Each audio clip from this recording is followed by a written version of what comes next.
Good morning. It is Tuesday, February 23rd, and the start of a new weekly reading vlog. So physically, I'm continuing to work through Silent Spring by Rachel Carson. This is the classic piece of environmental nonfiction that was written back in the 60s. So I've got some more to go on this one, but not too much, probably like 50 pages or so. So working my way through that one. I'm also listening to the audiobook of American War by Omar El-Khadd. I'm almost halfway through this at the moment. It's very slow so far, a little bored at times. There's definitely some, I like the character, I do like the writing style, and I like some of the character work, but it's very, very slow at the moment. We'll see what happens, but I'll be continuing with that and working more on Silent Spring. Once I'm done with American War, I'll probably listen to Flight Behavior by Barbara Kingsolver, which is another piece of climate fiction. I'm working my way through some climate fiction right now, so I'll probably turn to that one, but we'll see. I'll definitely update later once I figure that out. And physically, after Silent Spring, I will probably turn to Lore by Alexandra Bracken. But again, we'll see. Who knows? TBD. And I'll check in later in the week. Good morning, just checking in. It is Friday, February 26th, so I'm check in on my reading. I have finished Silent Spring by Rachel Carson. This was amazing, as I knew it would be. This is, again, a piece of environmental nonfiction that is a classic and pivotal text published in 1962 about some specific chemicals that weren't regulated, that were causing huge problems. And this is still so relevant today. So although some of the chemicals and some of the things that she's talking about are more regulated today, she really in here is dealing with an ethic of how we should be approaching how we fit into the world, how we need to treat ourselves and the world, and an ethic of protection, an ethic of understanding what we're doing to the world, and before we actually do something, getting a sense of what the impact of that action will be in its full context. And it's always more complicated than we first think, but we just kind of dive right in even without knowing the consequences of a lot of stuff that we do in terms of how we treat the world. And so there's still so much in here that is relevant. So today, would highly recommend. And I also was listening to the audiobook of American War by Omar El-Khadd. I did end up DNFing this at a bit over 60% through. It was just a lot slower than I thought it would be. It just wasn't quite the story that I was expecting or wanting it to be. And ultimately, I was just kind of bored and didn't particularly care about what was happening in the story. So I just ultimately decided to not continue reading it. And this is a piece of climate fiction that follows a second American Civil War that takes place between the 2070s and 2090s, and follows a family from Louisiana, and the fighting is starting to get closer and closer to where they live, and they end up going to a refugee camp. But so much of the story is just some daily experiences at this refugee camp, which isn't the story I wanted. I didn't really want a slow, here are some daily experiences at a refugee camp. And I mean, there are some of those stories that I really love, but this one was just so slow, and I wasn't quite seeing the point of a lot of the things that were happening. And I ultimately just, as I said, wasn't compelled by anything that was happening, or didn't kind of see anything that was tying these things together, or nothing that kind of made me want to continue to see what would happen. And there were a few things occasionally that were happening, but I just ultimately decided it wasn't quite the story I was looking for or wanted, so I did DNF at a bit over 60%. I then started the audiobook of Flight Behavior by Barbara Kingsolver. This is another piece of climate fiction it is a bit out of my comfort zone because it is a story about a woman in a small town. I don't tend to like small town stories personally, but this one follows Delarobia, who lives in a small town in Tennessee. And at first you're just kind of introduced to her life and some things that she's frustrated about with her life. She, at one point at the beginning of the story, is walking around on her property and sees a bunch of monarch butterflies, and like a bunch of monarch butterflies just everywhere. And comes to realize a bit later into the story that the monarchs are wintering there on her property, far from where they would normally winter because of climate change.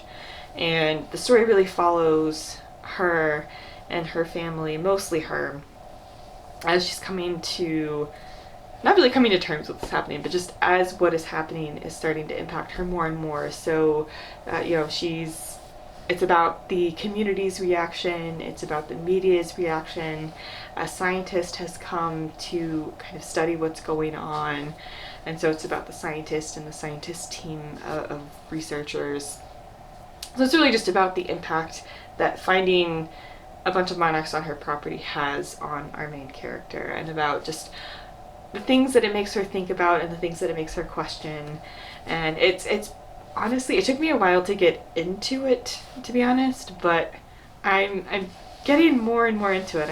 I'm pretty compelled at this point, and definitely want to continue. Physically, I have started Lore by Alexandra Bracken, and this is I have the dust jacket off, obviously. There's just some cool stuff going on the Fairy Loot edition. Anyway, and this follows Lore, and it's a Greek mythology story, and follows Lore, who is in New York City and has essentially been hiding out. She comes from a line of Greek gods, but her family has basically all been killed, and she's essentially just kind of hiding out in New York City and just trying to lay low. And this follows a world where there is an event that happens every 7 years where some of the Greek gods become mortal, some Greek gods are hunting other Greek gods, and anyway, so there's this kind of event, this Greek god hunting event every 7 years. Laura's kind of taken herself out of this. She wants no part of this anymore. And Athena, one day, she comes home to find Athena bloody on her doorstep one day, and essentially kind of gets back into it because Athena might know or might be able to help get revenge against the gods who killed Laura's parents. And anyway, I'm not very far in. I'm 66 pages in, so we kind of have the basic setup going at this point, but yeah, I'm not very far into it, not too many thoughts so far. But yeah, that is how my reading is going, so I will check in later. Oh hey, so it's Monday afternoon. I actually have a moment to film around my lunch break, so I wanted to wrap up this week's reading vlog. So I believe when I last checked in, I think I had started Flight Behavior, if I'm not mistaken, and was still working on Silent Spring, maybe? I finished Silent Spring. I don't think I have anything else to say about this one that I haven't already, and I think I described it in my previous clip. So I finished that, absolutely loved it, and so much of what she's talking about is relevant today. And it's just amazing. It's amazing how much we still have not heeded the warning that she published in 1962, or still have a long way to go, I guess, in heeding her warning of really just understanding what we're doing to natural systems and to our own body before we do those things. And so many comments I could make about climate change and how that's relevant. So finished that. I also finished Flight Behavior by Barbara Kingsolver. I think I had started this but hadn't quite finished it when I last checked in. I ended up really, really liking this. I got really into this story and just following Delarobia. It's really more about how finding these monarch butterflies affects her personally. And you do follow the community's reaction, her family's reaction, competing interests in terms of her family wanting to log part of their property, including where these monarchs are, for money, because they're really, really tight in terms of their finances, as many people are. And, you know, they have a lot of reasons to want to do that, and it's, you know, her family's reaction and kind of competing very valid interests that are going on here. You know, the media's exploration of what's going on and her frustrations with dealing with the media, scientists coming in, and the main scientist that is studying these monarchs really opening up, you know, opening her eyes to a lot of different things, I guess, and really expanding her world a lot, making her question a lot of things about how she wants to move forward with her life. And I thought it was well written. I thought it was super interesting. I thought Barbara Kingsolver actually narrates the audiobook herself, and I thought she overall did a very good job. A few of the characters less so, but for the most part I thought she did a really good job narrating it. And I was just super compelled by the story, and I'm not usually one, I don't usually enjoy small town stories. It was pretty slow. I can definitely enjoy slow stories, but it was definitely pretty slow. But again, I was just super compelled by her as a character and wanted to know how these different forces would come into play and how it would affect her. So I ended up really enjoying it. I'm continuing in lore. By the way, I'm not much farther in lore by Alexandra Bracken, so I'm not going to say much more about that. I think the only other thing to update on is that I have started the audiobook of how to avoid a climate disaster, how to avert a climate disaster, by Bill Gates. This is his recent book. I'll put an image here because I'm blanking on the exact phrasing of the title. And it's just Bill Gates talking about climate change, his research, and kind of trying to synthesize everything to some crystal clear messages about, he focuses less on the science of what's going on and why we need to act. He does talk about those some, and definitely, I think, spend some time building that case, but doesn't focus on it a lot. Really what he wants to focus on is where we're at in terms of the key areas, or the key sources of emissions, I guess, kind of breaking them down into key areas and looking at the breakthroughs that have happened in those areas to bring down emissions to zero, which is the goal, and what we still need to do in those sectors and in these areas moving forward, and where we need to invest our resources, and really just trying to make the case for how we need to pick and choose what we fight for, what resources we use, or how we use those resources, and really what's worth our time and worth our investment, and where we really need to put our focus right now, and, you know, what technology needs to still be discovered or explored, and where the most promising stuff is in order to get to zero emissions as quickly as possible. And I think he's doing a pretty interesting job so far laying out his case. I think it's super interesting. I think he's explaining everything very clearly. It's very clearly not to a technical audience, which given what it's about, I think is very good. It's not for a technical audience. It's for anybody to kind of break down and understand through all of the information that people might be taking in about climate change. There's just so much that he's trying to kind of cut through the noise and say, here's really where we need to focus.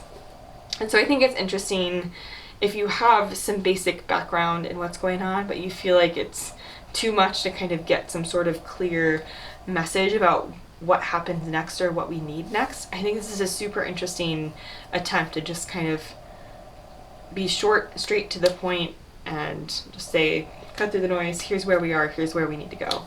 Anyway, of course he very much comes from a position of privilege, and I think that shows, and he acknowledges that his perspective is going to be very limited because he's a very privileged white male, but he still, I think, lays out why he feels compelled to speak up, and how his limitations from his perspective shouldn't stop him from speaking up, and that he's trying to listen to as many voices as possible and incorporate that into his thinking about climate change and the action that his foundation is taking. So I think it's super interesting so far. I'm going to continue listening to this next week. I'm about halfway through right now. It's not a very long audiobook. Will Wheaton narrates it too, which is delightful. So anyway, that is my reading so far this week, and thank you so much for watching, and I'll be sure to leave my Twitter and Instagram link down below. That's where I like to hang out. And of course, subscribe for more bookish content. I will leave more information about how you can support the Black Lives Matter movement, and I will see you in the next one. Bye.